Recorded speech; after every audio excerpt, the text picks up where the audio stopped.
bejana kosongmu, ku siapkan hanya bagimu. Hidupku bukannya milikku lagi, melainkan Yesus di dalamku. Seperti Kau Yesus mengosongkan diri, taat sampai mati. Inilah hidupku, menjadi bejana bagimu Yesus.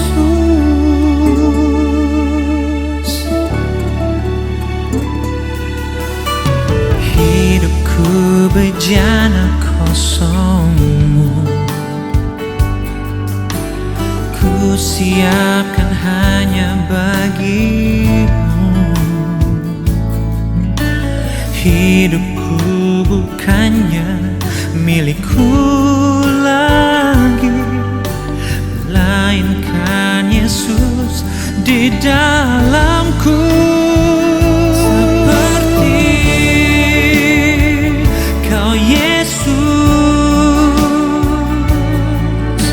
mengosongkan diri, taat sampai mati. Inilah hidupku, menjadi bejana bagimu Yesus.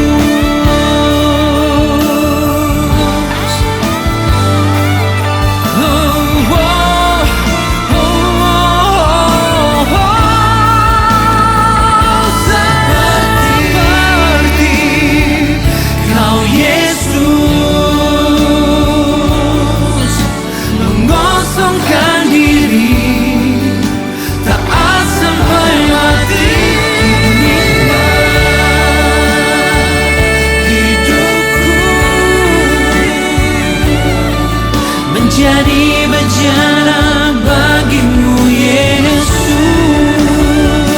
Seperti Kau Yesus mengosongkan diri, taat sampai mati. Inilah hidupku, menjadi bejana bagimu Yesus, menjadi bejana bagimu Yesus.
baik setiap pelayan Tuhan, hamba memuka umat-umat Tuhan, kami semua sama diberkati. Pekerjaan kuasa kegelapan kami katakan di dalam nama Tuhan Yesus Kristus, Engkau bekerja dalam kami.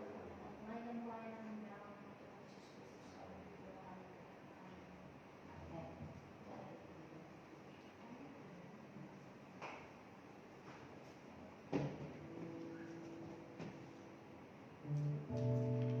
Cek satu. Ya. Selamat pagi Bapak Ibu Saudara-saudara. Selamat kita jumpa kembali di dalam kasih dan kemurahan Tuhan. Dan pagi hari ini kita akan menaikkan ibadah kita seberapa kita yang ada, baik saudara-saudara yang ada di gereja maupun di rumah saudara masing-masing yang mengikuti ibadah ini secara streaming. Saya mengucapkan selamat pagi, selamat kita memuliakan nama Tuhan, beribadah, kita mengagungkan Tuhan. Sambil tinggal duduk saja dulu, kita akan nyanyikan pujian yang sungguh indah.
Kami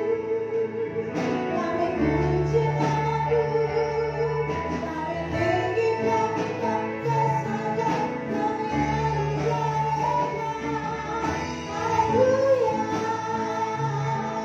haleluya,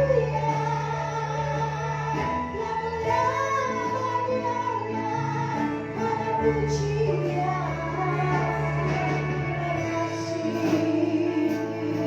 terima kasih Tuhan.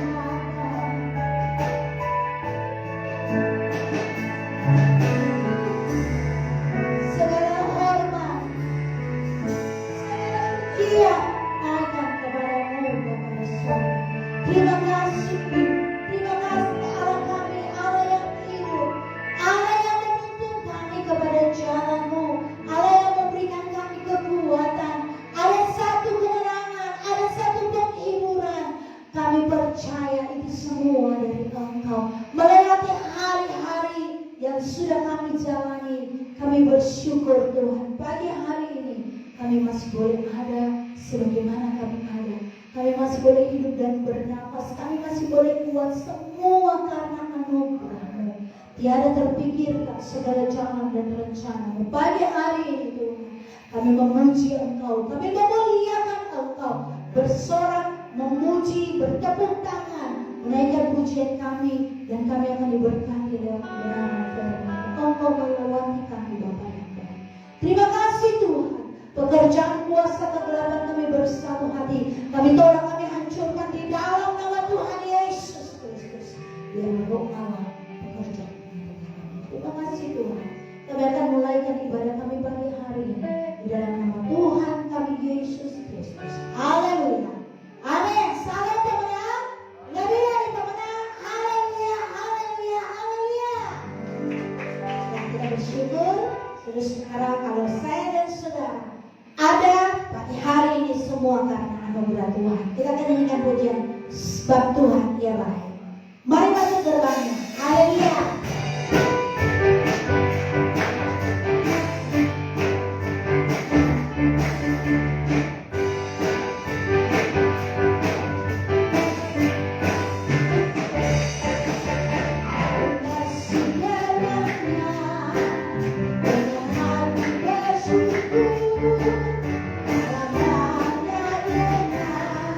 Pujian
akan nyanyikan lagi satu puisi, Raja Mulia. Haleluya.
namanya diagungkan. Yesus adalah kekuatan kita. Yesus adalah kemampuan yang satu kemampuan yang memberikan saya dan saudara tetap kuat untuk kita berjalan.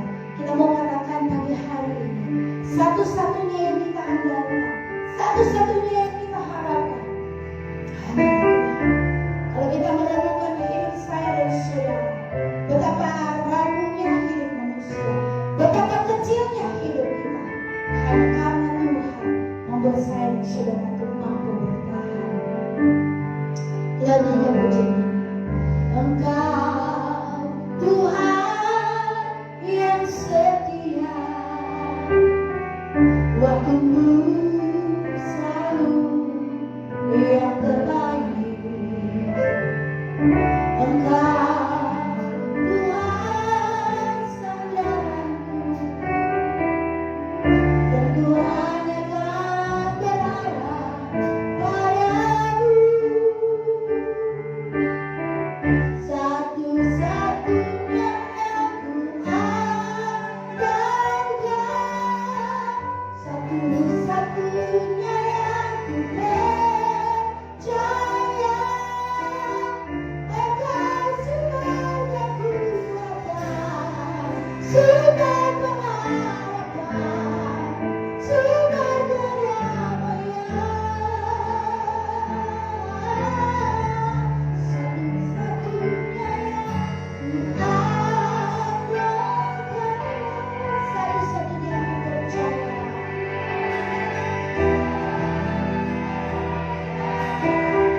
Engkau Tuhan memberkati, Tuhan menyembuhkan,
tanpa adanya pokok anggur.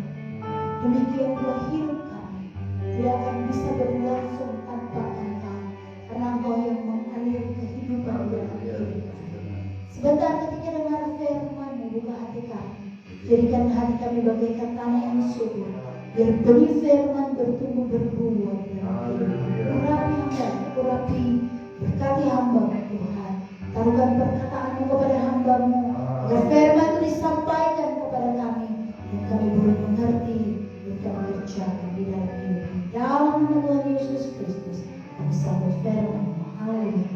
Amin. Silakan duduk dan mendengarkan firman Tuhan. Ya, haleluya. Kita kembali bersyukur kepada Tuhan, saudara, kalau hari ini saudara dan saya masih diizinkan Tuhan menikmati kesehatan yang kita rasakan sampai saat ini. Walaupun hari-hari ini ada banyak pembatasan, saudara. Jadi kalau kita lihat, kita perhatikan, memang kenaikan begitu luar biasa, ya. Kenaikan bukan kenaikan yang bagus, kenaikan virus, ya. Kalau kita ikutin, baru membuat kita jadi takut dengan keadaan ini. Tapi ketika saya baca firman Tuhan ini, saya berpikir gini, sehebat apapun memprotek diri kita,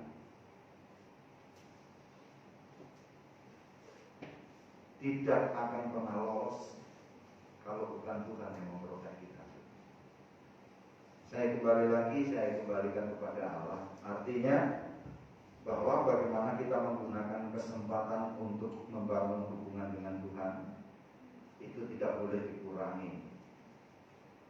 Saya sedang berpikir ini, gereja kalau kita biarkan begini, semua akan lelah nanti, gitu ya. Semuanya akan lelah. Saya berpikir gereja kita bisa kok ibadah 2-3 kali, gitu. Jadi saya berpikir sedang semua harus ambil kesempatan untuk beribadah. Saya pikir bisa membuka 2-3 kali dengan waktu yang masih dibatasi, dengan ruangan bisa. Supaya saya sedang berpikir sampai saat ini ada banyak hal yang membuat orang jadi takut untuk bergerak. Padahal saudara dan saya harus bergerak. Gitu ya. Tadi malam saya sempat meresponi apa yang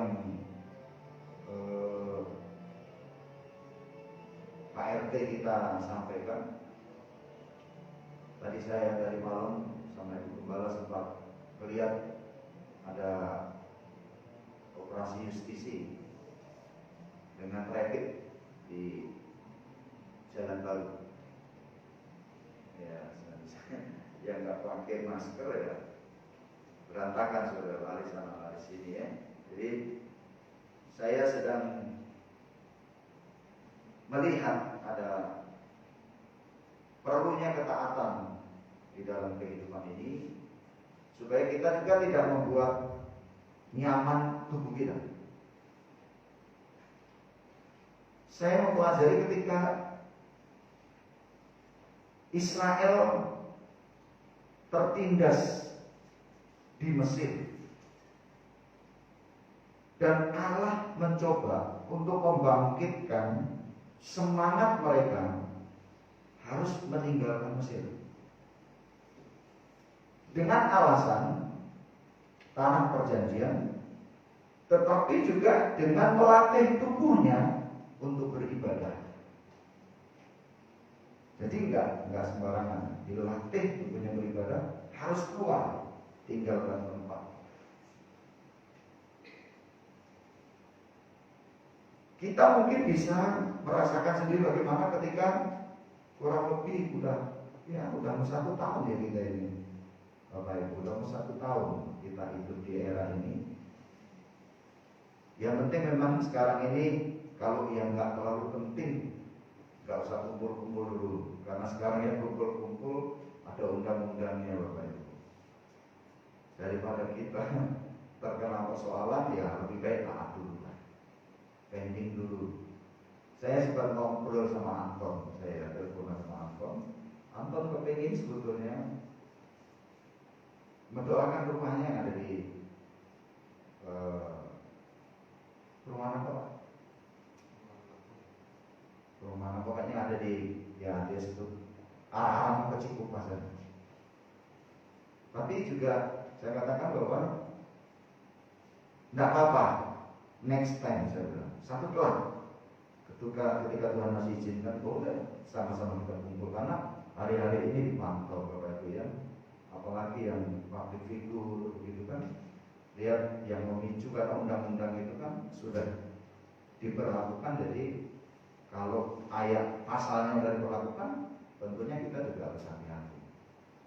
Jangan sampai kita mengundang perhatian orang untuk fokus ke kita. Nah, di ibadah masih boleh, walaupun dibatasi 50% dari kapasitas daripada isi dari HIT. Nah, saya rindu kalau Bapak Ibu semangatnya itu gini, semangat untuk berjumpa dengan Allah itu semangat yang tidak bisa terkalahkan oleh apapun. Singkat aja, nggak apa-apa Bapak Ibu. Jadi kalau Bapak Ibu berpikir gini, aduh nanti kena virus, yang penting kan protokol. Makanya masih saya pending dulu Bapak Ibu dalam PSBB ini supaya nggak ada alasan kita buka masker. Ya saya masih pending dulu, belum perjamuan Bapak Ibu. Tapi saya dengar kesaksian seorang ibu yang ketika dia dinyatakan dia positif corona, dia hanya seorang diri dan dia sebetulnya sudah kehilangan akal ya. Ketika dia rasa nggak apa-apa, kemudian dia diisolasi, dibawa ke tempat isolasi, kemudian dia merasakan ada pergumulan sesak yang begitu luar biasa. Lalu dia ingat apa yang dia harus lakukan, saudara. Dia mengambil, dia siapkan anggur sendiri, dia katakan itu kesaksian. Dia siapkan anggur sendiri di gelas, terus dia bikin perjamuan sendiri.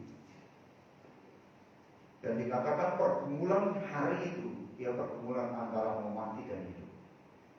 Tetapi ketika dia bilang, dan ini adalah darahmu, dan ini adalah tubuhmu, dia lakukan sendiri. Sambil dia menangis karena bebannya juga begitu berat.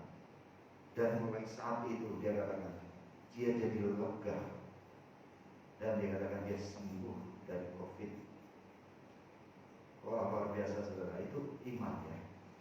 Iman. Walaupun seringkali saya katakan bahwa sebetulnya bahwa perjamuan itu bukan fokus kepada kesembuhan ilahi, tetapi mengingat kembali pengorbanan Yesus, kematian Yesus, lalu kita ceritakan bagi orang lain. Begitu. Tetapi penyertaan yang luar biasa yang tidak pernah kita perhitungkan, banyak juga yang sakit disembuhkan. Sehingga tidak, saya cara pandangnya hari-hari ini gitu, ada gereja yang mengkhususkan wah perjamuan itu untuk kesembuhan ilahi, untuk itu. Nah, itu yang di situ mungkin letak agak terlalu ekstrim penyimpangan. Tapi saya mengajar bahwa di dalam dampak dari kita melakukan satu ibadah dengan perjamuan itu adalah mengingat kembali. Artinya kita sudah ada dalam perhitungan Tuhan. Saya ajak saudara, terima kasih di sini ada dikasih gambarnya teropong. Terima kasih Bu Lena yang kreatif ya. Saya membuat judul Teropong Allah. Kenapa? Saya sedang berpikir apa sebetulnya di hidup kita yang hari-hari ini. Saya membaca sebuah kitab Yesaya pasal 49 saudara. Kalau dibaca satu pasal itu dari ayat-ayat yang pertama itu adalah gambaran bagaimana Israel pernah merasa ditinggalkan Tuhan. Israel merasa diabaikan Tuhan.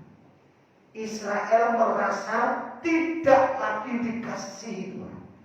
Israel merasa bahwa Tuhan sudah tidak dengar doanya.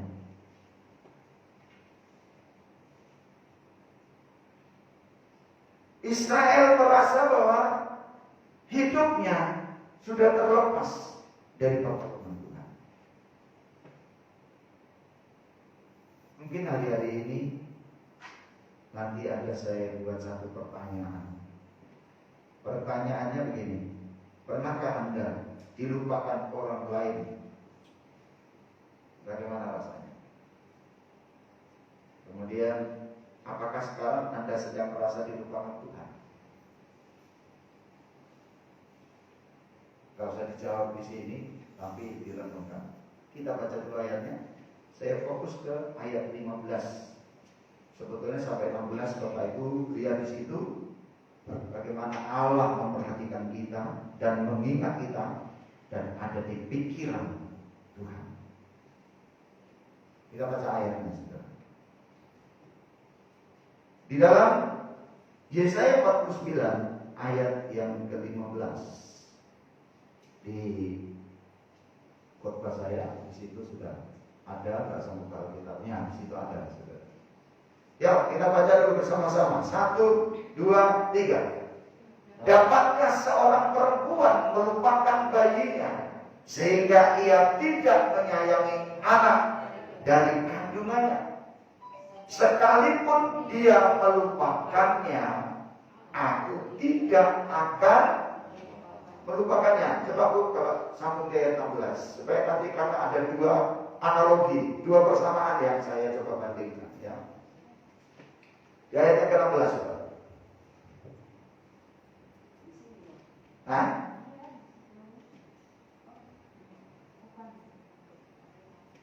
Gak apa-apa, kita baca dulu. Saya akan membuat dua perbandingan, saudara, ya.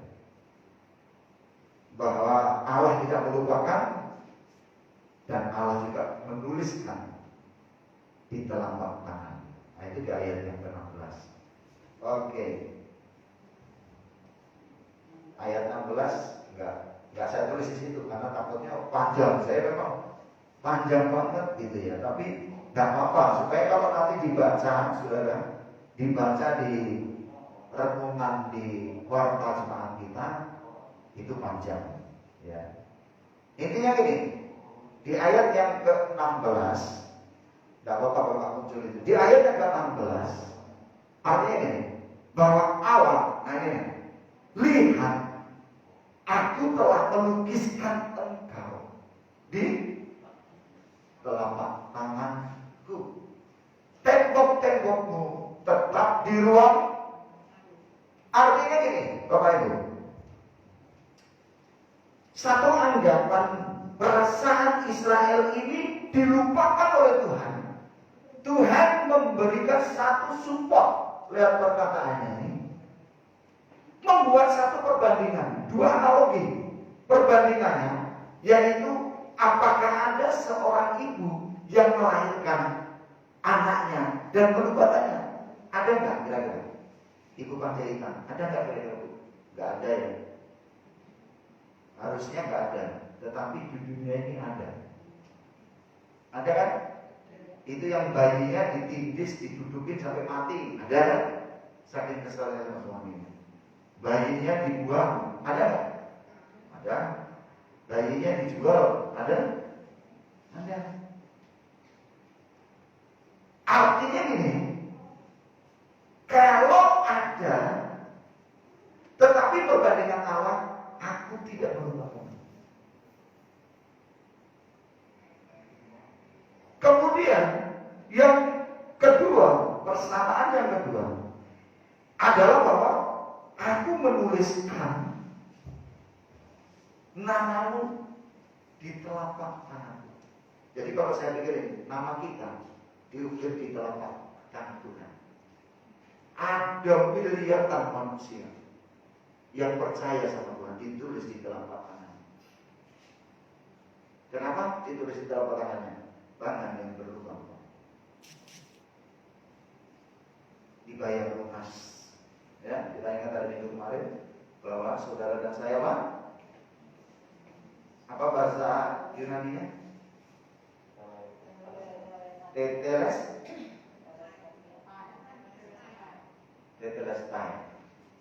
Sudah? Artinya sudah lunas dibayar. Amin. Apakah hari ini Bapak Ibu masih ada di situasi ini?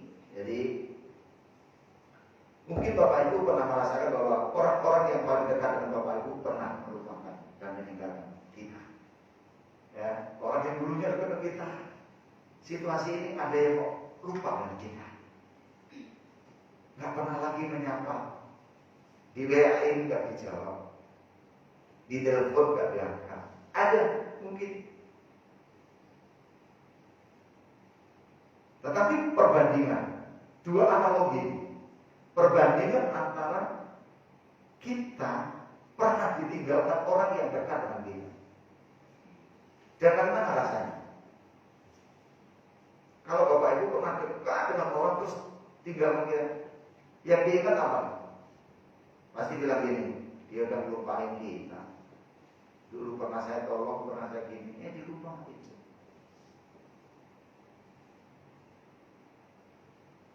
Wah, dulu pernah saya ini, sekarang lupain. Enak gak dilupakan? Ada yang bangga, puji Tuhan saya dilupakan. Haleluya. Nah, ini Israel perbandingannya, saudara, bahwa dia merasa dilupakan oleh Tuhan. Dia merasa tidak lagi diperhatikan Tuhan. Dia merasa tidak lagi ada jawaban di dalam doanya. Saudara, itu ada pertanyaan. Yang pernahkah Anda dilupakan orang lain? Bagaimana rasanya? Bapak Ibu bisa jawab. Yang kedua, apakah sekarang Anda sedang merasa dilupakan Tuhan? Mengapa demikian? Mungkin jemaat yang sedang live streaming ada di rumah, ada timbul pertanyaan, apakah sekarang Anda sedang merasa dilupakan Tuhan? Lalu dicari, kenapa demikian?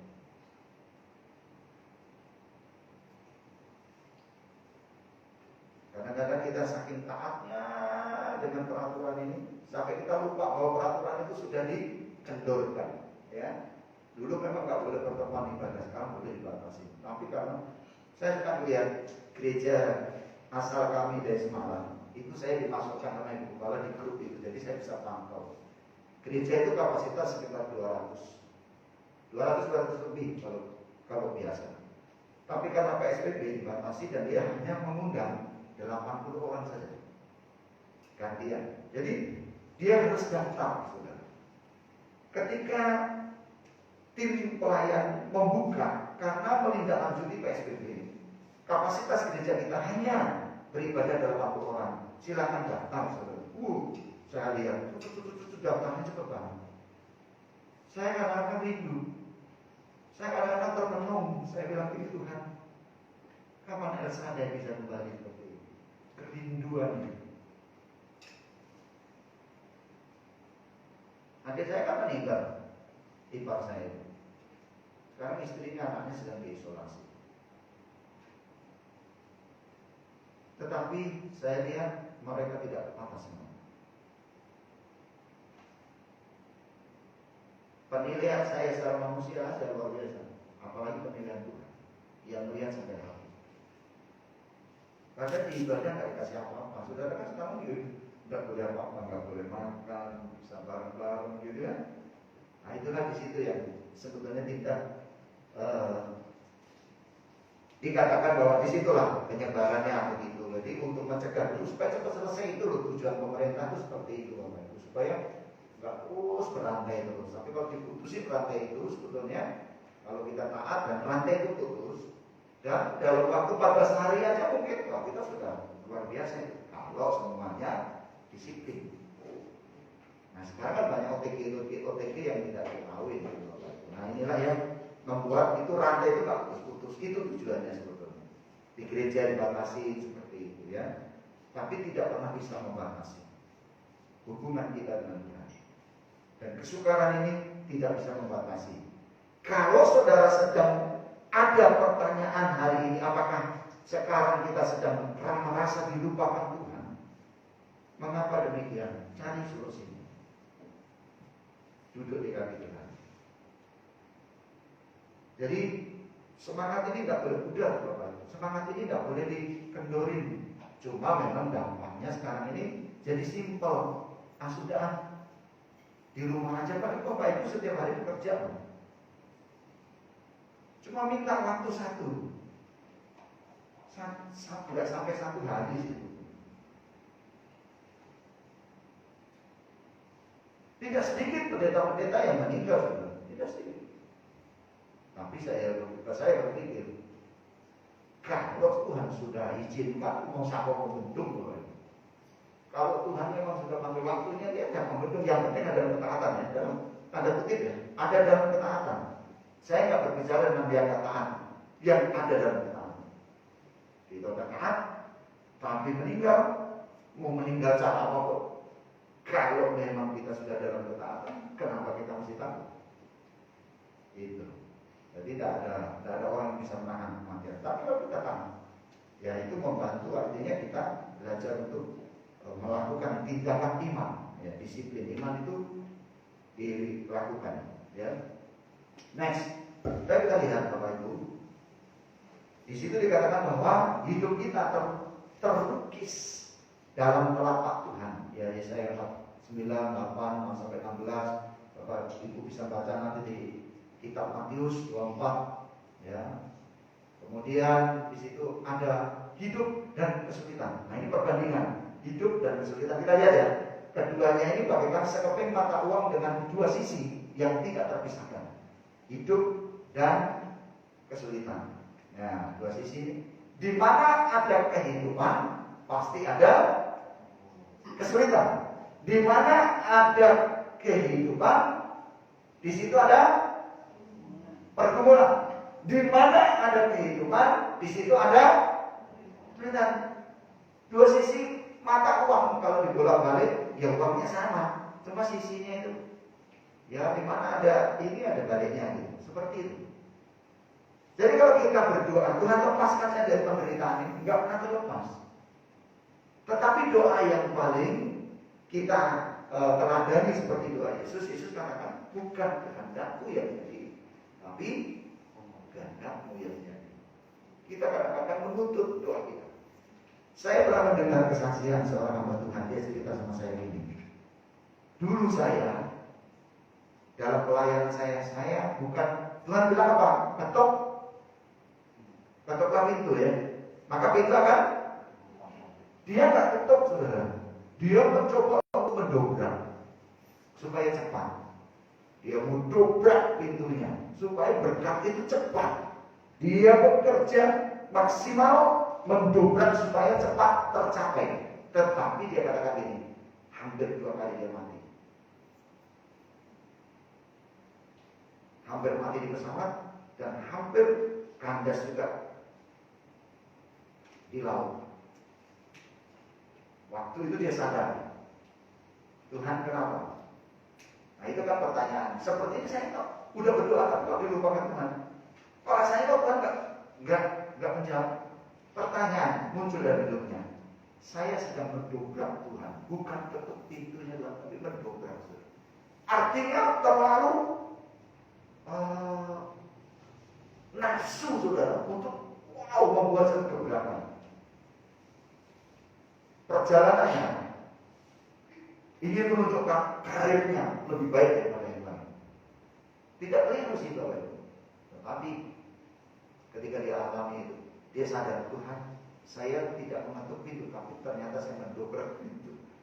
Jadi hampir mati. Makanya dia kembali lagi, mengalir lagi di dalam perjalanan bersama dengan Tuhan, sesuai dengan aturan Tuhan. Maka pekerjaan Tuhan begitu maju luar biasa.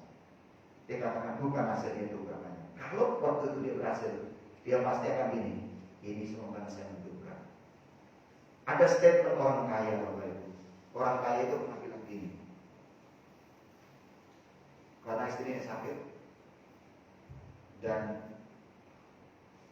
meninggal. Yang lain sakit, jenis penyakit ini cepat meninggal. Tapi suatu kelak dia bilang gini, kalau saya nggak punya uang, kalau cuma ngandalin Tuhan, udah mati istri saya.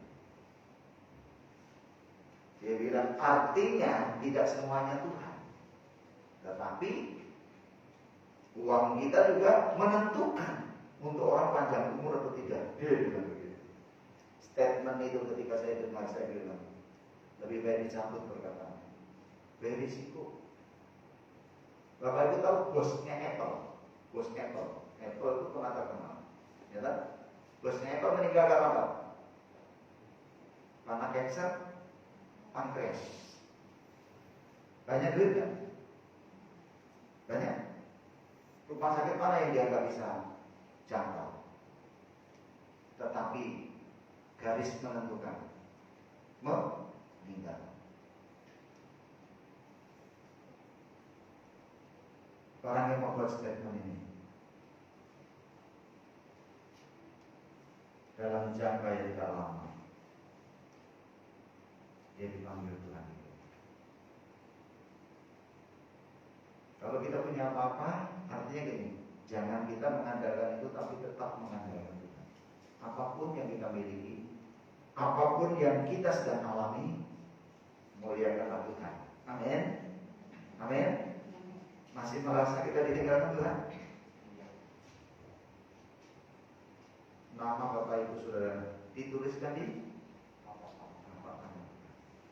Israel pernah punya pengalaman perasaan seperti itu dalam masa kesulitan. Di mana kita hidup, di situ ada penderitaan.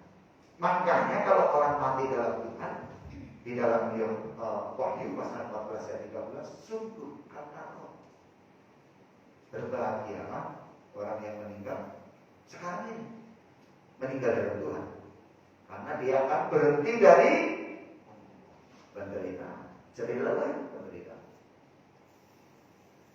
akan dipindahkan ke kekekalan nantinya. Walaupun seringkali kita lihat tulisan kan, tutup mata di dunia, buka mata di surga. Kapan? Ada waktunya. Sekarang sedang dikatakan rest in peace, beristirahat di dalam damai. Kalau kita damai, saudara, wah, kita tidur aja. Kalau kita bisa tidur, aku betul. Di umur saya aja, kalau sudah terbangun jam 2, jam 3, nyari tidur itu sepertinya nggak ada. Susah setengah mati. Dulu saya sudah ketawain orang tua. Orang tua itu tidurnya susah. Saya nggak tahu Bapak Jaitan ngalami kayak saya nggak Pak? Apa cuma saya? Kadang-kadang mau tidur muncul semua itu yang harus saya pikirin gitu. Kita udah bisa lupakan. Coba mau tidur susah banget. Begitu pagi harusnya udah bangun baru mau tidur. Dulu saya suka kawin orang tua seperti itu, tapi sekarang saya ada di area. Nah, ketika saya masih muda, kerja keras, tidur das langsung. Saya pernah tidur di bawah pohon. Saya kerja, gendong mesin potong rumput. Saya potong rumput 1 harian. Saya tidur di bawah pohon bambu. Saya udah gak ingat ada ular atau enggak, pokoknya saya tetap tidur dulu. Lebih dari 1 jam. Bangun sehat kembali. Makan bakso Solo itu gede-gede gitu. Dalamnya isinya daging, jeroan, dan sedang-sedang. Waktu itu, apapun saya makan, semua mendatangkan sukacita dalam hidup. Tapi sekarang enggak. Ya, nggak mulai diikat, direm, dibatasin dan lain sebagainya. Nggak kayak dulu. Nah, sekarang saya rasakan, seperti ini perubahan hidup. Nah, kita harus sadari, saudara, bagaimana kita akan memungsikan hidup kita supaya hidup kita boleh memuliakan nama Tuhan. Next. Nah, saudara, hal ini dialami oleh semua orang, tua, muda, miskin, kaya, mempunyai pengalaman seperti ini, saudara. Ketika berada dalam kesulitan, pertanyaan yang sering muncul adalah apakah Tuhan sungguh-sungguh mengasihi kita? Aduh Tuhan, apa benar kasih?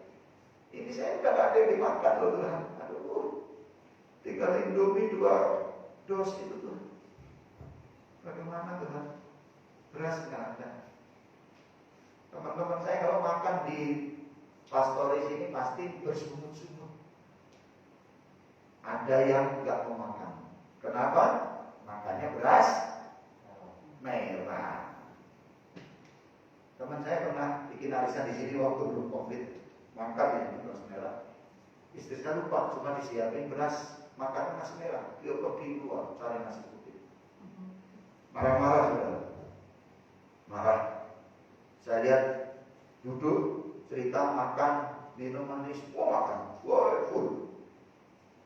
Saya sedang mikir, kemana kira-kira energinya itu buat kemana gitu. Saya sedang pikirin. Seminggu kemudian saya udah lihat di postingan grup hamba Tuhan masuk rumah sakit. Kenapa? Gulanya nggak terdeteksi. Sembuh. Kita rapat. Dalam rapat saya udah perhatiin, bikin kopi, ada pisang gorengnya taruh di piring, makan di situ, ada buah, makan lagi, penuh lagi, sambil ngemil dia bilang. Wow, masuk lagi. Itu.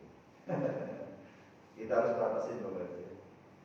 Bukan hidup untuk makan, tapi makan untuk hidup. Kita harus batasin, karena kalau sudah usia kayak kita begini, sudah mulai kurang-kurangin apa? Harus ada geraknya. Saya suka lari-lari di tangga, masih kuat 10 kali loh. Bapak Ibu coba aja. Naik, lari, tetap turun pelan-pelan. Naik lari. Saya macam jempol kalau Bapak Ibu 5 kali itu kuat. Saya masih 10 kali. Sampai di atas masih. Tapi jangan coba-coba Bapak Ibu, karena nggak bisa seperti itu. Ya. Waktu saya main bulu tangkis di pernah cerita juga. Pas main bulu tangkis pertama kali main 2 set saja. Di dalam ruangan itu jantung saya itu saya pikir gini, wah ini saya mau mati di dalam sini. Saya keluar, saya cari udara di luar. Saya pikir jangan saya mati di dalam kalau mau mati di luar. Malu kan kalau mati di dalam, mati di luar. Wah, mulai dari situ saya bilang, Tuhan ampuni saya. Saya konyol. Saya kalau begitu saya cuma minta Tuhan ampuni saya. Tuhan ampuni saya. Saya konyol, saya nggak ngatur kesehatannya. Habis itu baru kita latih pelan-pelan saudara. Hidup itu latihan. Tubuh ini dilatih. Dan saya baca bukunya perkataan dokter. Olahraga keras itu lebih awet daripada olahraga yang slow-slow. Tetapi, ada kata tetapinya, kontrol. Kalau kita rasa berdebar, pergi ke dokter tanya, masih mampu nggak? Nah, dilatih. Nah, kita latih 2-3 set nggak apa sekarang. Kenapa? Dilatih. Nah, latih juga ibadah dilatih. Kesulitan ini juga melatih kita. Kita lihat nanti poin-poinnya ya. Next. Secara tidak langsung pertanyaan ini menyatakan bahwa saudara ketika kita bertanya apakah Tuhan masih menolong kita, itu akan muncul apa? Keraguan. Next. Nah, keraguan itu serupa pernah dialami oleh Israel. Tadi saya ceritakan bahwa ini adalah pengalaman Israel sebetulnya ya. Ayat ini, akhirnya dia rasa dilupakan Tuhan. Next. Mengapa keraguan itu muncul? Hal ini tidak terlepas dari keadaan mereka saat itu menjadi budak jajahan bangsa Babel. Kenyataan itu membuat mereka bertanya-tanya kenapa Tuhan tidak menolong mereka. Pernah menjadi jajahan ya, menjadi budak di Mesir. Pernah menjadi budak di Babel juga. Karena apa? Dikatakan bersudar, melupakan Tuhan sudah. Tuhan marah. Israel ini contoh bagi kita. Kalau kita lupakan Tuhan, sebetulnya posisi kita tidak jauh dari Israel. Kita diizinkan sesuatu untuk menyadarkan kita. Cemeti bagi kita. Next. Yo, lanjut dari sini. Pemikiran seperti ini sangat wajar, manusiawi, gitu ya. Kebanyakan orang demikian memikirkan hal yang sama saat menghadapi pergumulan. Sama saudara.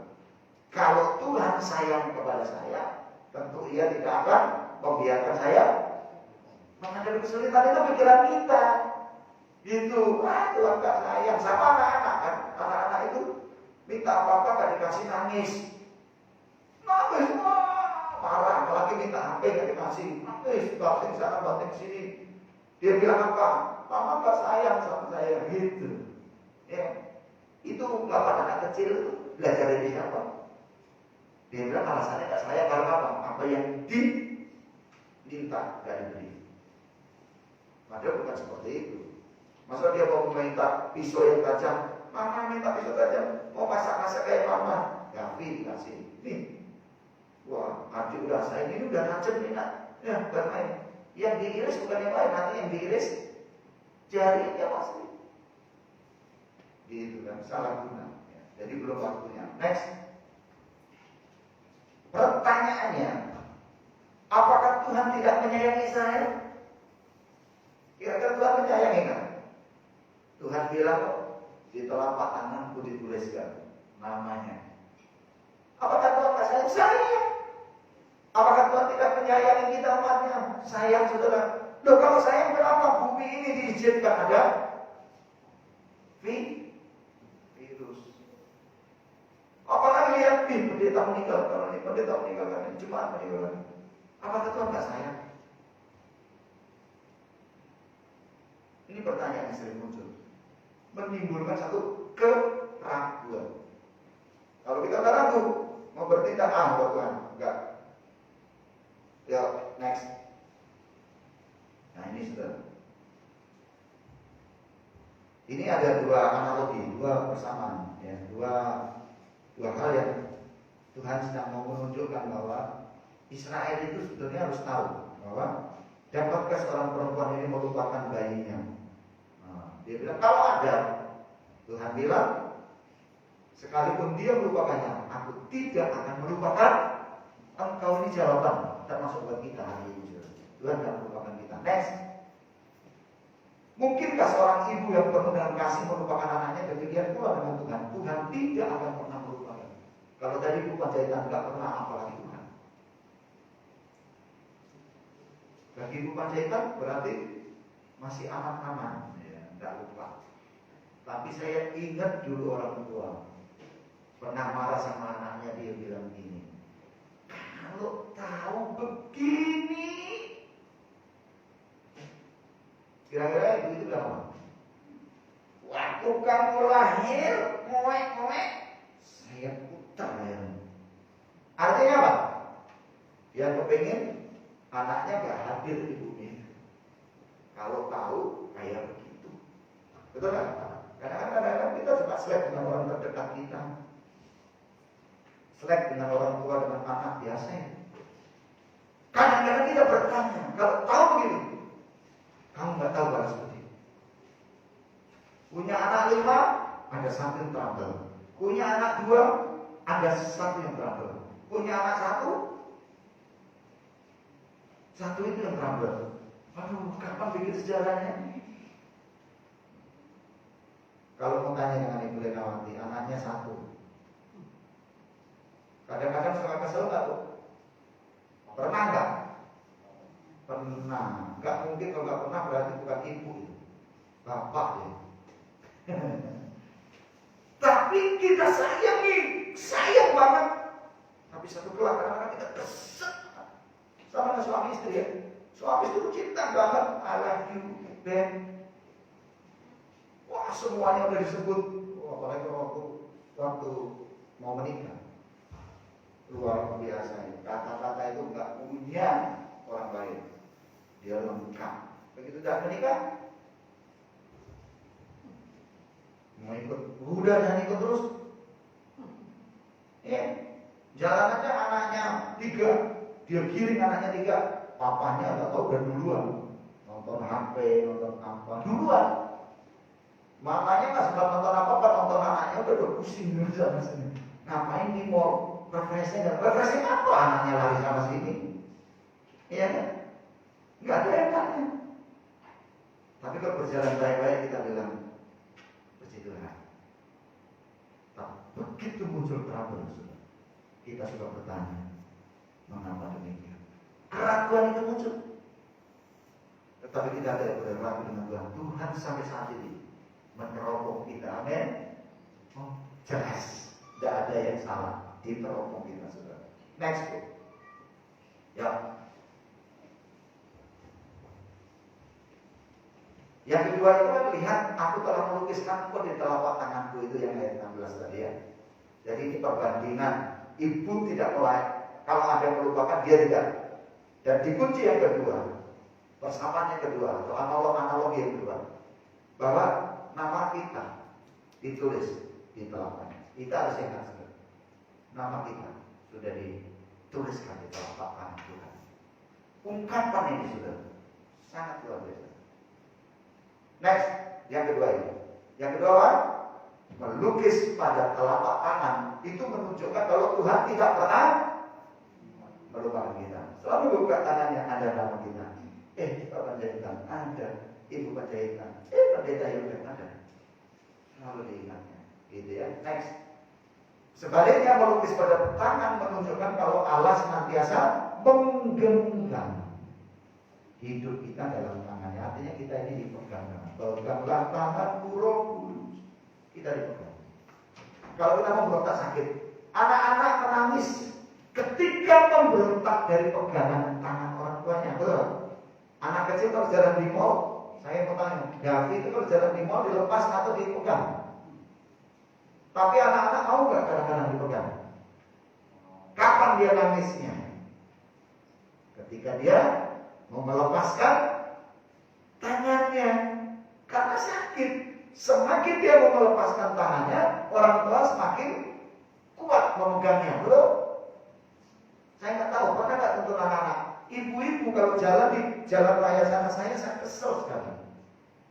Ibu-ibunya ada jalan di sebelah kiri, anaknya di kanan. Jadi kalau diserempet mobil biar anaknya. Mungkin ibunya mikir, nanti bikin lagi. Gampang ini. Ya, saya kok salah konsep gitu saya pikir. Harusnya ibunya yang ada di melindungi, bukan ibunya yang melindungi anaknya. Saya ingat waktu saya masih SPG saudara. Di depan ada TK seperti ini, nyebrang jalan. Ini anak udah menunggu papanya mau jemput. Ini kendaraan lalu lalang yang begitu cepat, kencang. Ketika dilihat papanya ada di sana, ini anaknya fokus kepada papanya. Papa, dia lari, tes, langsung diajak mobil, tes, langsung lari itu juga. Detik itu juga. Berhenti jadi orang di situ. Karena dia lihat, wah, satu keyakinan ada papanya sana dikasih.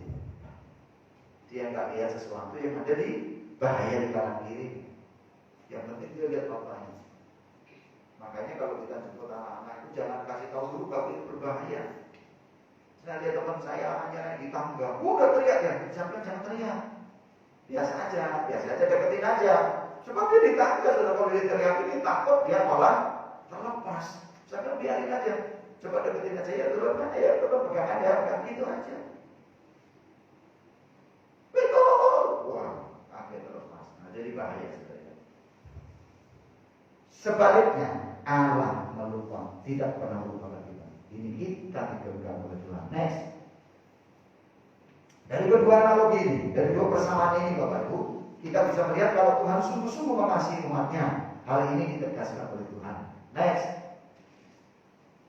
Tuhan Yesus berkata kalau burung-burung di udara dia pelihara, apalagi kita. Haleluya. Kita tahu hari ini kita dipelihara Tuhan.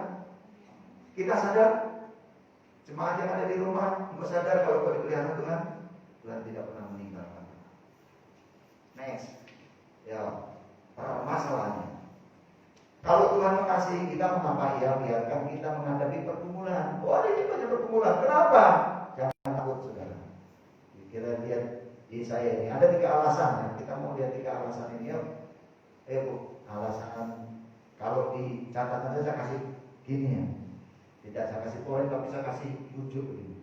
Alasan pertama, supaya kita, kenapa Tuhan izinkan mengalami pergumulan? Yang pertama, supaya kita menyadari kesalahan kita dan mau berbalik kepada Tuhan. Amin. Amin. Kita sadar, aduh salah saya salah. Oh Tuhan ampuni saya balik gitu. Yang kedua, supaya kita tidak terikat pada materi dan hal-hal duniawi. Ada. Semua yang kita miliki ini bisa menjadi fasilitas untuk menjauhkan kita dengan Tuhan.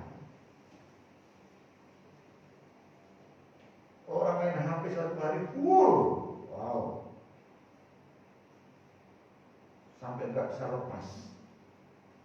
Tadi kita ngobrol sama Kilma, kalau dulu orang mau pergi yang diingat cari dulu apa? HP. Kalau saya, kalau mau pergi, yang saya ingat dulu bukan HP sekarang. Apa? Kalau tahu saya, terkenal sekali saya di pendeta-pendeta. Hand sanitizer. HP saya itu beberapa kali disemprotin, nggak saya matiin. Mau meledak kan gua semprotin. Tapi awet tadi.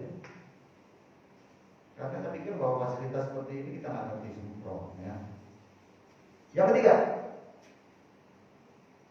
supaya kita senantiasa bergantung kepada Tuhan dan tidak khawatir. Makanya Tuhan firman Tuhan katakan, hendaklah kamu jangan khawatir. Karena kalau kita khawatir, kita merasa yang mengatasi masalah ini diri kita. Kita sendiri yang hebat. Wah, makanya kita khawatir. Makanya Tuhan itu menyadarkan, bukan kamu yang hebat, aku yang hebat. Gak usah kamu khawatir.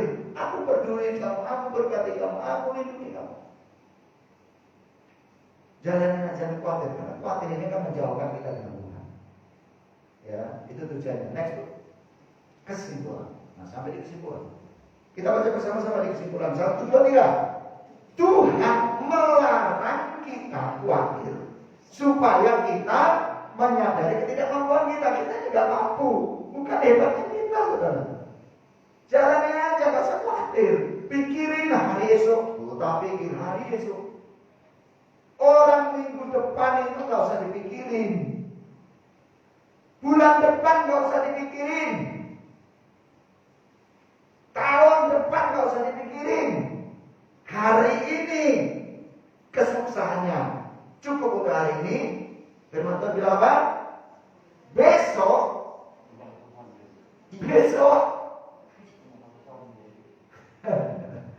ya jadi masalah itu nggak enak, sudah nggak cocok dengan kita. Besok udah nggak suka gitu ya. Hari ini kesuksesannya cukup untuk hari ini. Besok ada kesuksesannya sendiri, jangan diborong. Amin. Dan jangan kesusahan yang besok-besoknya itu saudara udah ambil. Bagaimana tahun depan anak saya kuliah? Aduh, bagaimana? Saya itu kadang-kadang mikir kayak gitu. Kira-kira mana nih anak kita? Ini kuliahnya berbareng nanti kan? Satu aja udah lapasnya Senin Kemis, ngakak maksudnya gitu loh. Itu bahasanya. Dan ini nanti dua-dua bareng, saudara. Beda dikit gitu. Tapi saya bilang sama istri saya, satu Tuhan tolong. Dan saya yakin dua anaknya juga Tuhan tolong. Lalu saya katakan gini, kalau kita ditolong Tuhan, dan saya tahu jemaat juga ditolong Tuhan. Amin. Saya nggak pikirkan, tapi kami bawa di dalam doa. Saya ukirkan, saya katakan gini, Tuhan, aku bawa nama anak-anakmu, ukirkanlah di telapak tanganmu. Dan saya yakin Tuhan tidak pernah melepaskan dia. Amin. Amin. Amin Bapak Ibu. Itu doa Pak sebagai Bapak rohani. Saya selalu katakan, saya doakan nama saudara diukir di telapak tangan. Saya berpikir kalau saya diberkati hari ini saya bisa makan. Saya berdoa Tuhan jemaat juga makan. Makan itu tidak harus dengan daging. Dengan daun singkong pun kalau kita nikmati rasa capcay saya bilang. Ucapan syukur kok. Makan itu yang paling enak apa? Lapar, saudara. Amin. Kalau lapar itu makan apa aja enak kan? Coba puasa 3 hari. Lihat itu bensin warna merah di botol. Sirup itu, lemes gua. Iya kan? Nafsu ya. Nah gitu, makan itu apa aja. Biar dengan bawang putih. Cuma dengan bawang putih kok dengan nasi putih enak rasanya. Kenapa? Kita udah lapar. Kalau kita lapar dengan Tuhan, berjuang dengan Tuhan, kondisi sesulit apapun, kita tahu bahwa ada Tuhan yang memberikan kesanggupan pada kita. Haleluya, haleluya. Jadi kita ini nggak mampu, saudara. Kemudian menyadari bahwa tanpa Tuhan kita tidak mungkin dapat melakukan apapun, sehingga kita akan terus bergantung kepada Tuhan, teropong Tuhan. Tuhan bilang itu, Tuhan selalu meneropong kita, Dia tidak melupakan kita. Puji nama Tuhan. Puji nama Tuhan. Yuk kita panggil berdiri kita. Kita pujian, kita bersyukur kepada Tuhan. Hari ini baik saudara-saudara yang ada di rumah, mari kita bersama-sama kita bersyukur dan kita berterima kasih kepada Tuhan. Haleluya.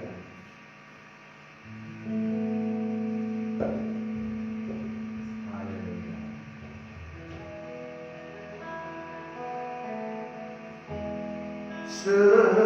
Semusim berlalu, namun kau selalu peliharaku.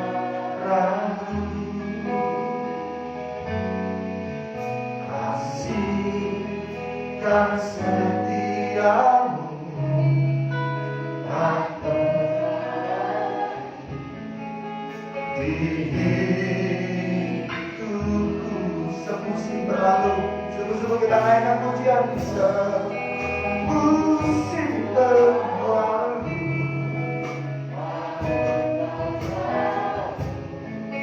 peliharaku. Kasih dan setiamu tak pernah layu di hidupku. Lebihmu dari samudra, kebaikanmu Bapa. Katakan lebih tinggi dari cakrawala, tak terbatas kasih-Mu. Sungguh, Bapak Ibu, hari ini kita bersyukur. Hari ini apakah kita percaya? Semusim kita lewati berlalu, tahun lalu kita lewati, hari ini kita akan lewati juga tahun-tahun ini bersama dengan Tuhan. Dia tidak pernah melupakan kita. Lama kita diukirkan di dalam tangannya, Allah tidak pernah meninggalkan kita. Haleluya.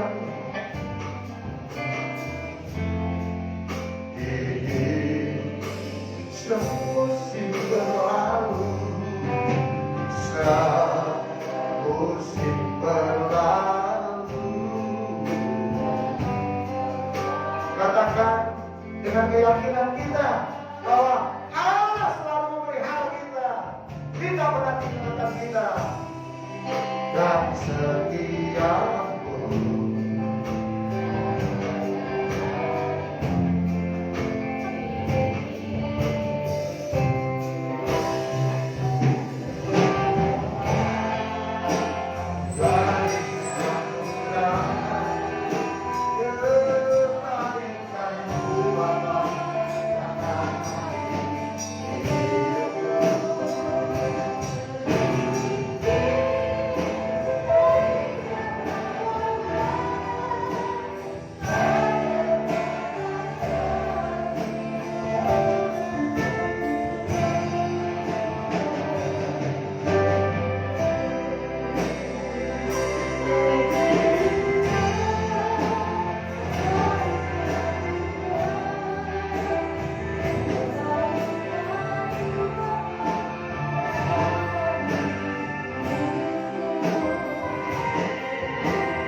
dalam hidup kami. Ketika kami menghadapi persoalan dan pergumulan yang berat sekalipun, kami percaya Tuhan, Allah kami tidak melupakan kami, Allah kami tidak meninggalkan kami. Terima kasih Tuhan Yesus. Urapi tulis hamba-Mu, bukakan singkapkan rahasia firman-Mu kepada hamba-Mu untuk disampaikan kepada kami. Menggembalakan dan semangat Tuhan, Engkau berikan hikmat, Engkau beri bijaksana kemampuan. Terima kasih Tuhan. Kami mengucap syukur. Sebentar ketika umat-Mu membawa korban persembahan, Engkau memberkati persembahan kami, memberkati pekerjaan umat-umat Tuhan. Apa yang mereka lakukan, Engkau berkati Tuhan. Terima kasih Tuhan. Kami percaya sama seperti firman-Mu, bahwa Engkau akan membukakan tingkap-tingkap langit kepada kami. Engkau akan mencurahkan berkat di atas kami di dalam nama Tuhan Yesus kami berdoa. Haleluya. Amin. Silakan duduk dan kita akan membawa korban persembahan. Raja mulia.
cuma lihat TikTok kan, jangan cuma nonton drakor, jangan cuma lihat selebritas Instagram dan sebagainya itu digunakan untuk nonton berita.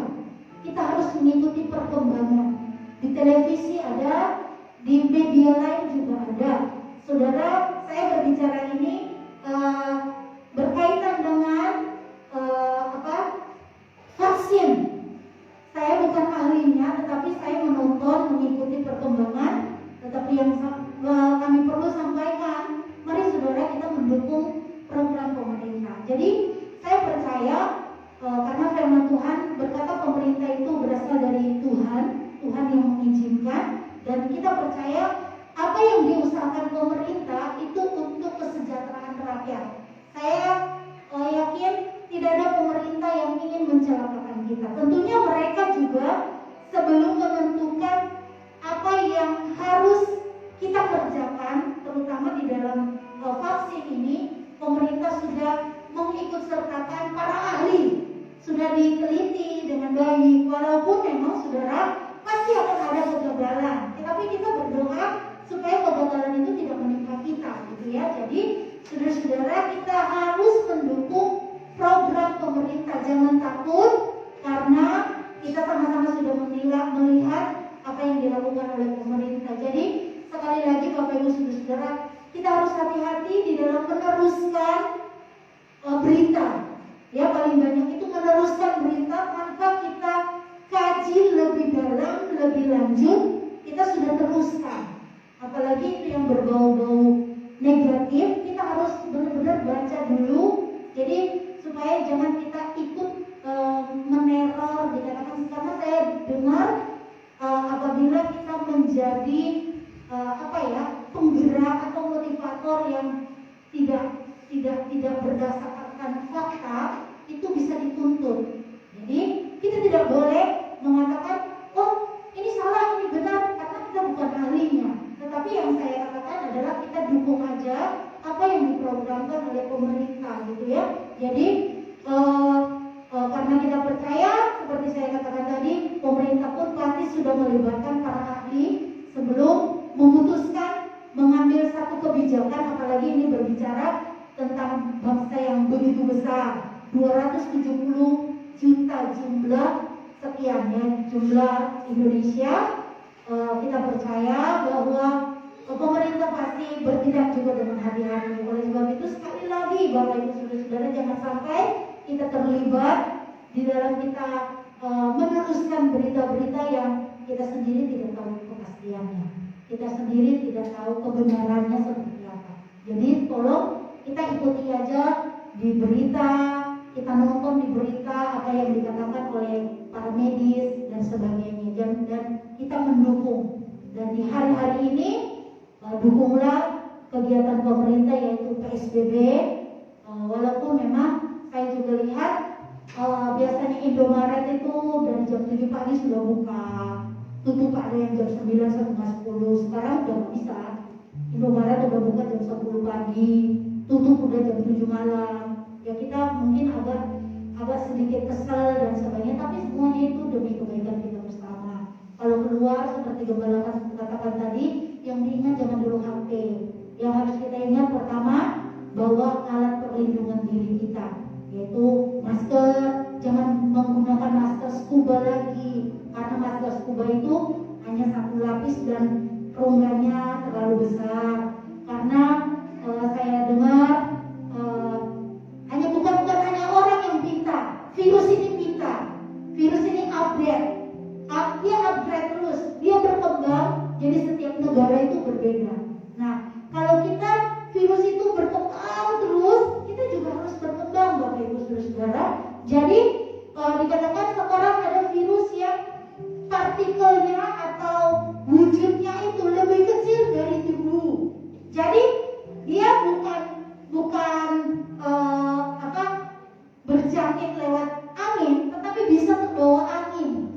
Jadi saking ringannya dan sangat kecilnya, debu itu Bapak Ibu kita kadang-kadang nggak bisa lihat ya, kecuali kalau sudah menumpuk. Nah ini dia punya besaran itu lebih kecil dari debu dan sangat ringan. Jadi kita harus menggunakan masker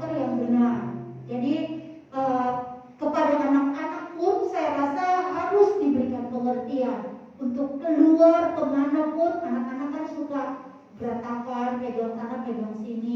Nah, usahakan untuk dari mana saja harus cuci tangan.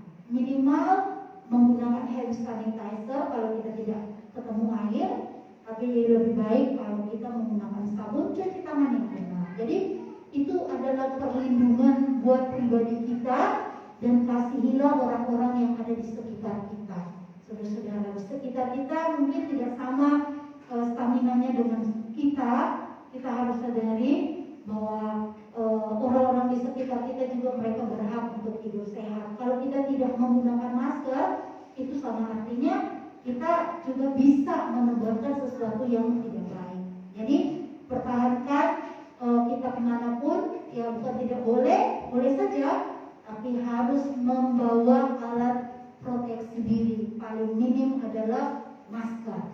Jadi seperti itu yang bisa kami sampaikan, karena memang di hari-hari ini bertambah banyak, Bapak Ibu ya, saudara-saudara, bertambah banyak. Di daerah yang tadinya nihil sekarang sudah ada, dan itu sangat cepat. Seperti itu, dan kita berdoa buat bangsa dan negara kita, saudara-saudara, kita berdoa buat pemerintah kita supaya Tuhan memberikan kemampuan mereka bekerja dengan baik. Mari kita bangkit berdiri, kita mengakhiri ibadah kita. Kami memuji bersama hanya Tuhan.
Di dalam nama Tuhan Yesus Kristus, kekuatan kami dan perisai kami, kota benteng perlindungan kami, di kepak sayap-Mu yang hebat dan kuat Mu melindungi kami di tengah-tengah badai wabah virus ini. Allah mengakali kami, menjagai kami, keluarga kami, kehidupan kami, dalam usaha pekerjaan rumah tangga anak-anak-Mu diberkati Tuhan, sekolah kuliah mereka diberkati Tuhan, kami semua diberkati Tuhan. Yang kami percaya, nama kami terukir di telapak tangan Tuhan, dan Allah meneropong kami, Allah terus memantau kami, Allah terus menjagai kami. Kami percaya Tuhan, perlindungan-Mu yang hebat yang kuat tidak pernah bisa dihalangi oleh apapun. Dalam situasi ini hanya Engkau yang kami butuhkan. Engkaulah perlindungan kami yang luar biasa. Jemaat-jemaat-Mu yang hadir di tempat ini, di bait-Mu ini, maupun mereka yang ada di rumah mereka masing-masing, maka tidak lindungi kami semua, berkati kami semua Tuhan. Pengorbanan waktu, tenaga, menyiapkan waktu untuk kami beribadah hari ini, kami diberkati oleh Tuhan, dan kami dilindungi senantiasa. Kami juga berdoa buat keluarga pasien, khususnya kepada Ibu Lena yang kesehatannya terganggu. Tuhan tolong, dan oleh kuasa bilur-bilur-Mu Allah menyembuhkan di dalam nama Tuhan Yesus Kristus. Begitu juga kami berdoa buat keluarganya yang Tuhan panggil. Tuhan, Engkau berikan penghiburan, kekuatan bagi keluarga yang sangat dikasihi, dan kami percaya bahwa mereka ada di dalam perlindungan dan kekuatan Allah. Berkati Tuhan setiap orang-orang yang mengandalkan Engkau, dan kami berjalan di dalam terang-Mu. Sepanjang minggu ini kami serahkan anak-anak-Mu dalam tangan-Mu, dalam pemeliharaan Tuhan, dalam perlindungan Tuhan, dalam kuasa Tuhan. Kami juga berdoa buat bangsa kami Tuhan. Tolonglah selamatkan bangsa kami. Para pemimpin-pemimpin kami diberkati Tuhan. Ditolong Tuhan. Para penjaga-penjaga keamanan yang mereka bekerja siang malam, Tuhan lindungi mereka, karena mereka bekerja melakukan tugasnya, dan mereka juga butuh tangan-Mu yang melindungi mereka. Terima kasih Tuhan. Kami terus berdoa, biarlah pengampunan atas seluruh bumi ini terjadi, dan harap kekeliruan kami, kesalahan pelanggaran kami diampuni oleh Tuhan. Tuhan memutuskan setiap kami, dan kami diberikan damai sejahtera. Kami mengucap syukur. Kami selesaikan ibadah kami pagi hari ini. Kami akan pulang dengan sejahtera Allah di dalam berkat nama Tuhan Yesus Kristus. Saudara-saudara yang kasih Tuhan, marilah kita pulang dengan sukacita dan perlindungan Allah. Berkat-berkat ilahi dan pertolongan ilahi akan dalam hidup kita. Tuhan memberkati engkau dan melindungi engkau. Tuhan menyinari engkau dengan wajah-Nya dan memberikan engkau kasih karunia. Tuhan mengadakan wajah-Nya kepadamu dan memberikan engkau damai sejahtera. Kami letakkan nama-Mu yang ajaib dan perkasa Tuhan atas seluruh hidup umat-umat ketebus-Mu melalui persekutuan anak-Mu yang tunggal Yesus Kristus dan penyertaan Allah Roh Kudus yang mendampingi, melindungi dan memberkati kami mulai pagi hari ini sampai Tuhan datang kembali di dalam berkat nama Tuhan Yesus Kristus. Di saat pada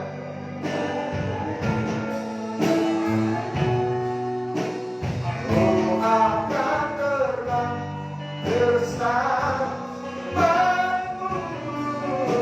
Bapa Kau Raja alam semesta. Bukan sebab Kau amin.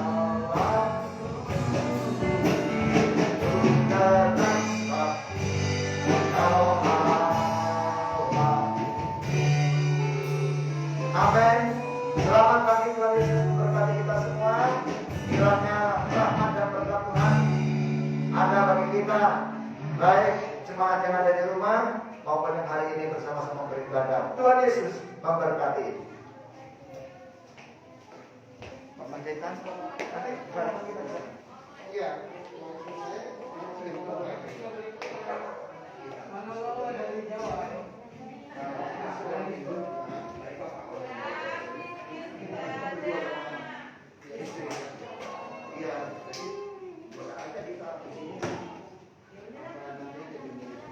Boleh juga.